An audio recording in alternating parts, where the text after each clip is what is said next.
appunto privilegio attraverso un'anticipazione di appunto del suo arrivo qui a Venezia.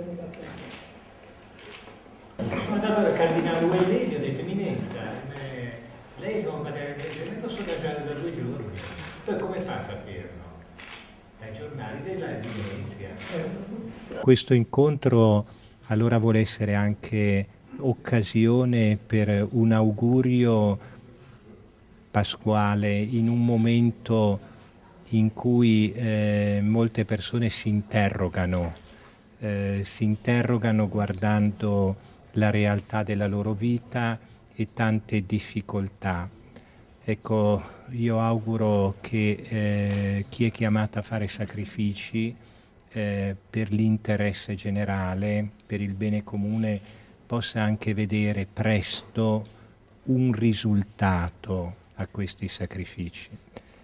Ecco, poi io auguro a tutti e soprattutto evidentemente a chi ha la fede una Pasqua di serenità, guardando possibilmente alla fede come a qualcosa che ci aiuta anche a essere più umani.